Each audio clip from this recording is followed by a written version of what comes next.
दोस्तों, इस कहानी की शुरुआत में हम एक लड़के को देखते हैं जो किसी जेल में कैद होता है। तभी वहां पर कुछ लोग आते हैं और उसे घसीटते हुए जेल से बाहर ले जाते हैं। फिर वो लोग उस लड़के को बालकनी में लेकर आते हैं जहां पर हजारों की तादाद में लोग उसे देखने के लिए वहां पर आए हुए थे। वो लोग उसे खूनी दरिंदा बुलाते हैं और तभी वहां पर जेलर सभी के सामने ऐलान करता है कि 2 दिन के बाद इस लड़के को शहर के बीचों बीच सभी के सामने बांधा जाएगा और इसके शरीर की हड्डियों को तब तक तोड़ा जाएगा जब तक कि इसकी जान ना निकल जाए। अब ये सुनकर वो सभी लोग बहुत खुश हो जाते हैं और यहाँ से कहानी फ्लैशबैक में जाती है। यहाँ पर हम एक फिश मार्केट में फिश बेचने वाली औरत को देखते हैं जो कि वहीं पर एक बच्चे को जन्म देती है। इस औरत के पहले भी 4 बच्चे मरे हुए पैदा हुए थे, इसलिए उसे लगता है कि शायद उसका ये बच्चा भी मरा हुआ पैदा हुआ है और वो उस बच्चे को वहीं पर छोड़ देती है। पर तभी वो बच्चा रोने लगता है और शहर के सभी लोग उस बच्चे की आवाज सुन लेते हैं, जिससे उन लोगों को लगता है कि शायद इसकी माँ ने ही इसे मारने की कोशिश की है, जिस वजह से उसे जुर्म में सजाए मौत दी जाती है। अब उस बच्चे का इस दुनिया में कोई नहीं था, इसलिए उसे अनाथ आश्रम में भेज दिया जाता है और वहाँ पर उस बच्चे का नाम जॉन रखा जाता है। हम देखते हैं कि उस अनाथ आश्रम की हालत इतनी ज्यादा बुरी थी कि जॉन के वहाँ पर आते ही बाकी बच्चे उसे मारने की कोशिश करते हैं। पर तभी वहाँ पर उस अनाथ आश्रम की मालकिन आ जाती है और वो जॉन को बचा लेती है। अब धीरे धीरे समय बीतता है और जॉन 5 साल का हो जाता है, लेकिन 5 साल का होने के बाद भी वो अब तक एक शब्द भी नहीं बोल पाया। पर उसके पास एक अनोखी शक्ति थी। दरअसल जॉन की सूंघने की शक्ति बहुत तेज थी, जिस वजह से वो कितनी भी दूर रखी चीजों को सूंघ कर बता देता था कि वो क्या है। अब धीरे धीरे वक्त बीतता है और जॉन अब 13 साल का हो चुका है और अब उसने थोड़ा थोड़ा बोलना भी सीख लिया था। अब जॉन के 13 साल के हो जाने के बाद अनाथ आश्रम की ऑनर डिसाइड करती है कि वो जॉन को बेच देगी और वो उसे एक जानवरों की खाल बेचने वाले आदमी को बेच देती है। फिर वो जैसे ही जॉन से दूर जाती है तभी वहाँ पर कुछ लुटेरे आकर पैसों के लिए उसकी हत्या कर देते हैं। दरअसल जॉन में एक और शक्ति थी कि अगर कोई उससे दूर जाने की कोशिश करेगा तो उस इंसान की मौत हो जाएगी और इसी वजह से फिल्म की शुरुआत में उसकी माँ और अब उस अनाथ आश्रम की मालकिन की मौत हो गई। अब वो आदमी जिसने जॉन को खरीदा था वो उससे बहुत ज्यादा काम करवाता है और कुछ दिनों बाद वो उसे सामान बेचने के लिए पहली बार पेरिस की एक मार्केट में लेकर जाता है। जॉन जब उस मार्केट में घूम रहा था तभी उसे वहाँ पर एक खुशबू आती है और वो उस खुशबू का पीछा करता हुआ एक दुकान के आगे आकर रुक जाता है। ये दुकान एक परफ्यूम की दुकान थी जहाँ पर सभी लोग परफ्यूम को चेक कर रहे थे। जॉन को ये खुशबू बहुत ही ज्यादा अच्छी लग रही थी, पर तभी उसे एक खुशबू और आती है और जॉन उस खुशबू का पीछा करने लगता है। पर तभी वो देखता है कि ये खुशबू तो एक फल बेचने वाली लड़की से आ रही थी। फिर जॉन उस लड़की के पास जाता है पर वो लड़की उसे देखकर डर जाती है और उसे लगता है कि जॉन कोई भिखारी है, इसलिए वो उसे खाने के लिए एक फल देती है। लेकिन जॉन उस लड़की का हाथ पकड़कर उसे सूंघने लगता है, जिससे वो लड़की और डर जाती है और वहाँ से भाग जाती है। लेकिन जॉन उस लड़की का पीछा नहीं छोड़ता और वो उसे सूंघते हुए फिर से उसके पास पहुँच जाता है। इस बार वो लड़की जॉन को देखकर चिल्लाने लगती है, पर तभी जॉन उसका मुंह पकड़ लेता है ताकि उसके चिल्लाने की आवाज किसी को सुनाई ना दे। फिर कुछ देर बाद जॉन अपना हाथ उस लड़की के मुंह से हटाता है तो वो देखता है कि वो लड़की मर चुकी होती है। फिर जब वो उस लड़की को सूंघता है तो वो देखता है कि उसमें से वो खुशबू आना भी बंद हो चुकी थी।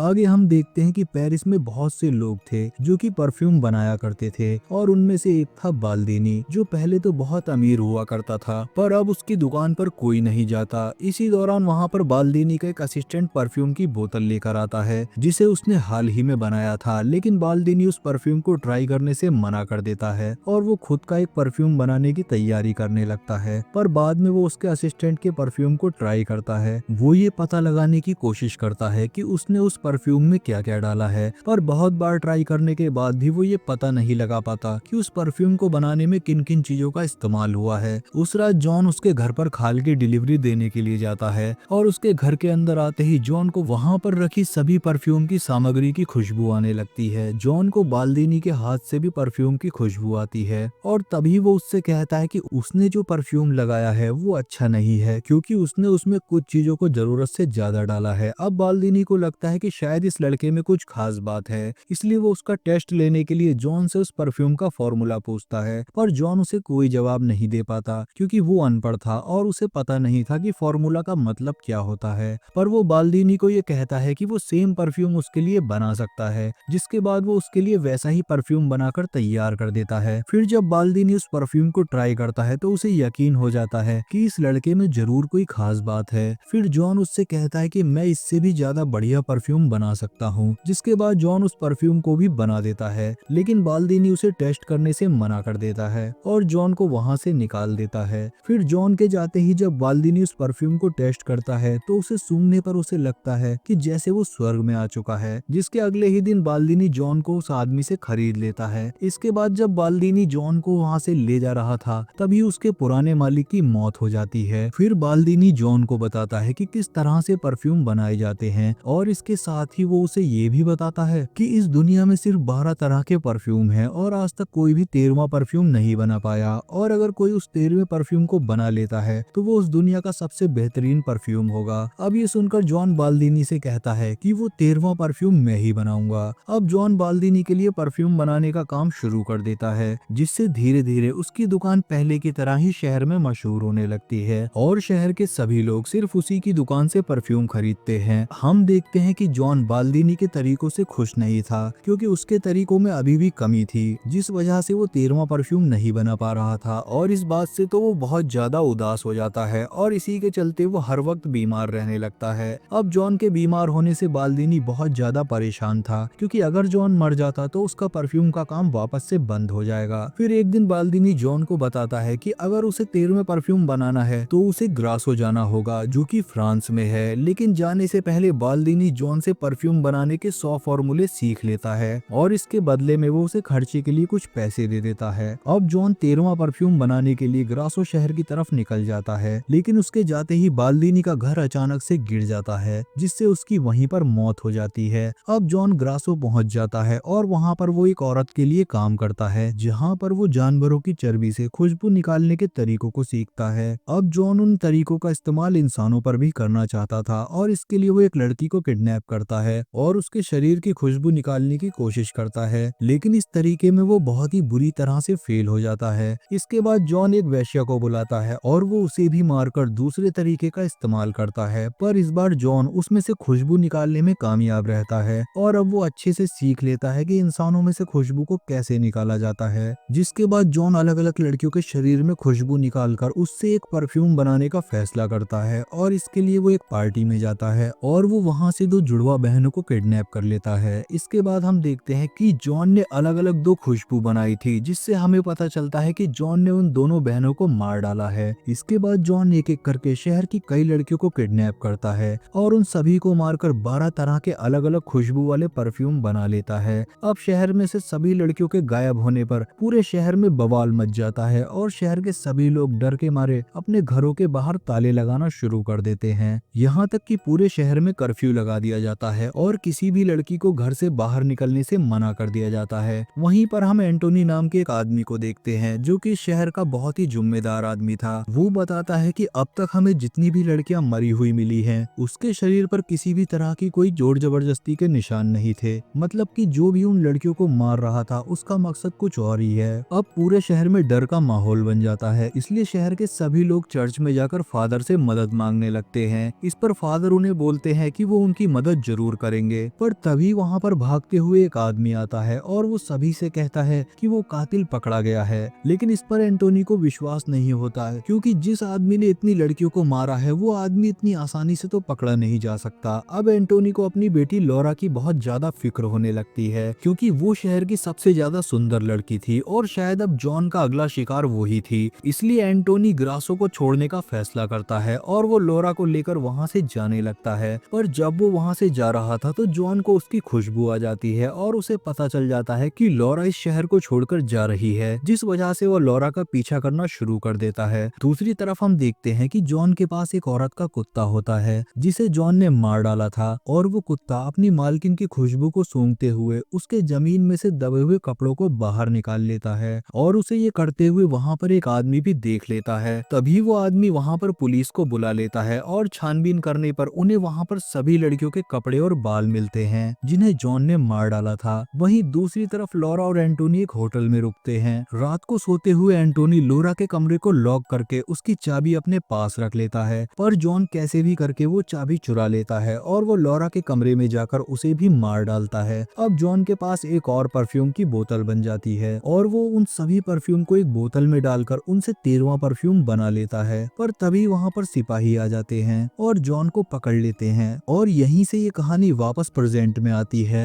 आज जॉन को मौत की सजा सुनाई जाती है और शहर के सभी लोग उसे देखने के लिए वहाँ पर इकट्ठा हुए थे। अब जॉन अपने बनाए हुए 13वें परफ्यूम को अपने शरीर पर लगा लेता है, जिसे सूंघने के बाद जिस आदमी ने उसे सजा देनी थी वो आदमी कहता है कि जॉन बेकसूर है। इसके बाद जॉन उस परफ्यूम को एक रुमाल में लगाता है और उस रुमाल को हवा में लहराना शुरू कर देता है, जिस वजह से सभी लोगों को 13वें परफ्यूम की खुशबू आती है और उसको सूंघते ही सभी लोग एक दूसरे से प्यार करना शुरू कर देते हैं। पर जॉन वहाँ पर ये सोच रहा था कि उससे गलती तो हुई है और उसके दिमाग में वही पहले वाली लड़की आती है जिसे उसने पहली बार मारा था। जॉन सोचता है कि अगर उसने उस लड़की को मारा नहीं होता तो शायद वो उस लड़की के साथ रहता और उससे प्यार कर पाता। अब इसी दुख में वो वहाँ से चला जाता है और उस फिश मार्केट में पहुँच जाता है जहाँ पर उसका जन्म हुआ था। फिर वो अपनी जेब में से उस परफ्यूम की बोतल को निकालता है और उसे अपने ऊपर उलट देता है। वहीं पर कुछ लोग बैठे थे जो उस परफ्यूम को सूंघते ही जॉन के ऊपर टूट पड़ते हैं और उसे मार डालते हैं। और दोस्तों, इसी के साथ ये मूवी यहीं पर खत्म हो जाती है।